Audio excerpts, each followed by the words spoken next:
আমি এই ভাইদের কাছে জাতির জন্য, আগামী দিনের জন্য কিছু পটেনশিয়াল আর্কিটেক্ট, সমাজের আর্কিটেক্ট আমি আসি।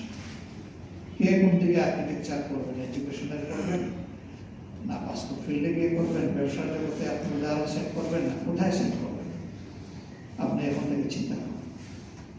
এবং চাকরি নির্ভর মানসিকতা,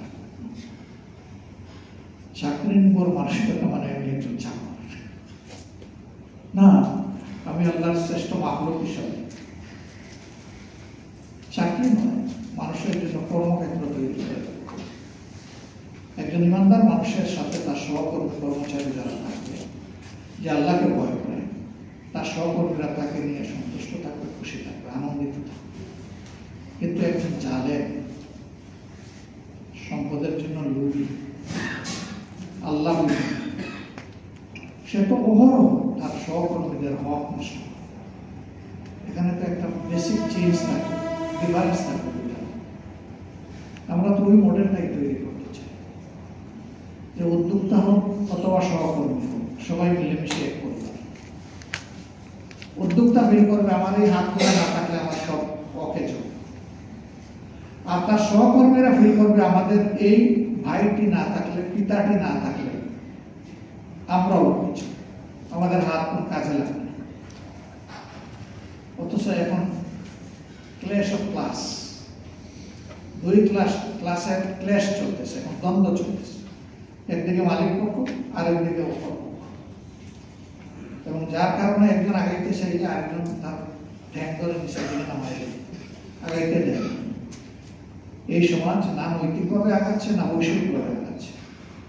এই সমাজকে গুণে ধরা সমাজের গুণ পোকা তাড়াতে হবে এবং এটাকে সুস্থ করে তুলতে হবে ইনশাআল্লাহ। এবং অবশ্যই সেটা কিতাবুল্লাহ এবং সুন্নাতে রাসূলুল্লাহ সাল্লাল্লাহু আলাইহি ওয়াসাল্লাম। আমরা এই গাইডলাইনের বাইরে যাবই না। যে যত বেশি আমাদের লোক দেখাক অথবা ভয় দেখাক, আমরা লোকের দিকেও নাই আর ভয়কেও আমরা করবো। আমাদের অবস্থান এই জায়গায় একেবারে স্পষ্ট। আল্লাহ রাব্বুল আলামিন আমাদেরকে আমাদের মঞ্জিলটা বুঝা, কর্তব্যটা বুঝে নেওয়া এবং নিজেদেরকে তৈরি করার তৌফিক দান করুন। এখানে সব ভাইরা আসেন, অনেকে আসতে পারেন। এই কথাগুলো সামান্য কোনো অংশ যদি ভালো লাগে পৌঁছে দিন। চারটা জিনিস আমানত হিসেবে রেখে দিচ্ছি। নাম্বার 1, প্রত্যেকটি কাজের জন্য সহি নিয়ম। এই জায়গায় কোনো রেজাল্ট একেবারেই অগ্রহণযোগ্য। আমার সব কিছু হবে আল্লাহর জন্য। 2 নম্বর হচ্ছে এখানে কোনো দান্দাবাজি চলবে না, কোনো ধরনের কোনো দান্দাবাজি নেই। 2 নম্বর হচ্ছে আমি যে কাজটা করতে চাই এটার প্রয়োজনীয় জ্ঞান, পর্যাপ্ত বলে কথা নেই, প্রয়োজনীয় জ্ঞান আমার থাকতে হবে। এটাকে আমরা ভাষায় উইজডম বলতে পারি। আমার যদি ওই কাজ সম্পর্কে ধারণাই না থাকে, এই কাজটা আমি ভালোভাবে করতে পারবো না। অবশ্যই আমার ধারণা থাকতে হবে, স্বচ্ছতা, তাহলে কাজটাও নিখুঁতভাবে আঞ্জাম দেওয়া যাবে ইনশাআল্লাহ।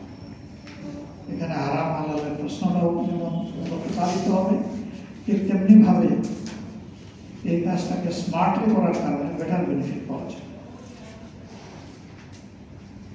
3 নম্বর হচ্ছে কারেজ, সাহস। কোনো কিছু দেখলেই যারা চিন্তায় পড়ে যায়, এটা আমার দ্বারা সম্ভব, এগুলো পারবে না। যে দেখা মাত্র চিন্তা করবে এটা যখন একটা কাজ, তখন কেউ না কেউ এটা পারে। হে আল্লাহ, তুমি আমাকে শক্তি দাও, আমিও যেন পুরোপুরি পারি। এই কারেজটা তার মাঝে থাকবে, ইনশাআল্লাহ পারবো।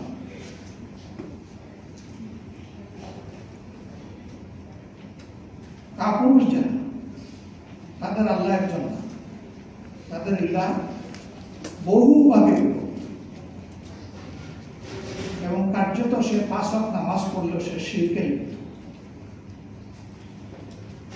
কারণ আল্লাহকে সে একক ইলাহ হিসেবে মেনে নেয়, ইলাহকে ভাগ করে ফেলেছে বিভিন্ন জায়গায়। কিন্তু যারা সৎসাহসী, আল্লাহ এই নিয়ামত যাদেরকে দিয়েছে, এই জেহেনি শিরকের নাপাকি থেকে আল্লাহ তাদেরকে রক্ষা করবেন, এটা আমরা আশা করি। সহজ, আমার সৎসাহস থাকতে হবে। দুষ্কর্মের জন্য দুষ্কর্মকে বর্জন করার শ্বাস আর সৎকর্ম করার শ্বাস, আর লাস্ট হচ্ছে আমাকে পরিশ্রম। দেখেন রাসূল করিম সাল্লাল্লাহু আলাইহি ওয়াসাল্লাম কেমন পরিশ্রম ছিল। শেষ সময়টা 1 সপ্তাহ প্রচন্ড জোরে আক্রান্ত, কিন্তু মসজিদের নামাজটা ছাড়তেছে, উঠেন পড়ে যান, উঠেন পড়ে যান। তার মানে পড়ে গেলে উঠতে হবে, এখানে এটাই শিক্ষা। চেষ্টা করতে হবে, এরপরে না পারি আমার আল্লাহ আমাকে সাহায্য করবেন, না করবেন। কিন্তু প্রথমবার পড়ে গিয়ে পড়ে যাওয়া যায়, যে কোনো কাজে আপনাকে দাঁড়ানোর চেষ্টা, এইভাবে চেষ্টা আল্লাহ চাইলে সফল হবে, না হইলে আল্লাহ যেমনটা চান তেমনটাই। কিন্তু আপনাকে চেষ্টা করতে, কঠোর পরিশ্রম। আমি যদি বিলাসী হই, আরামপ্রিয় হই, তাহলে অনেক কঠিন কাজ করা আমার পক্ষে সম্ভব। ব্যবসা বাণিজ্য, হেড, কৃষি, চাকরি বাকরি, যেখানেই আমরা থাকবো, যে মানুষটা পরিশ্রম, যে মানুষটা ওয়াইজ এবং যে মানুষটা ধান্দাবাজ, তার জীবন শুধু তার জীবনকে আলোকিত করে না, তার জীবন আশপাশকে আলোকিত। এটাই হচ্ছে তার আমলে দেওয়া। কি চায়? এই জন্য প্রথম 3টার সাথে চতুর্থটার সংযোজন যারা করবে, এই মোমেন্ট সে আশা করা যায় আল্লাহর ব্যাপার থেকে কামিয়াবি পাবে।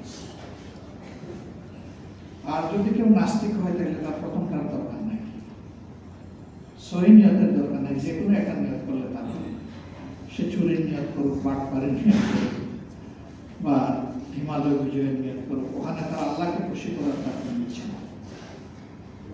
আল্লাহ তো বলেছে এরকম যে যেটা আমার কাছে চাইবে আমার ওইটাই পাওয়া তার জন্য সহজ করে।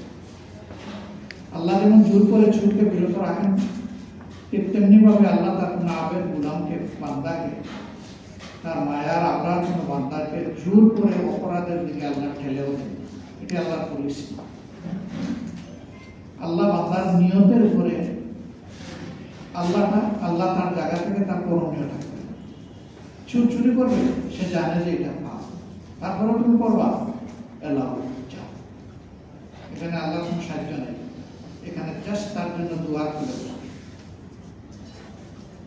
দিনের একজন মুজাহিদ যুদ্ধে যাবে, আল্লাহ তাকে সাহায্য করবে, তার হাতকে শক্তিশালী করে দেবে, তার সিনাকে শক্ত করে দেবে।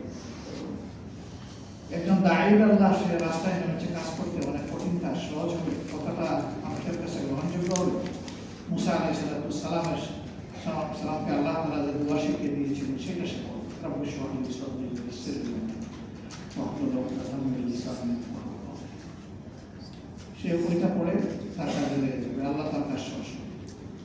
2টা মানুষ, আর মুসার বাহিনীতে 2 লক্ষ সৈনিক ছিল, পুরা 2 লক্ষকে সাজায় গেল 2টা মানুষকে শাস্তি করা হচ্ছে। মানে সে কতটা ভয় পেয়েছিল এখান থেকে। তার সভাসদরা একজন শুধু বুঝেছিল, বাকিরা বুঝতে পারেনি, তার সাথে তাল মিলিয়েছে। কিন্তু ফেরাউন যথার্থই বুঝেছে যে এই 2জনের ভিতরে কি আছে। এই জন্য এই 2জনকে সে সাধারণ মানুষ হিসেবে দেখে, সে আলাদা কিছু হিসেবে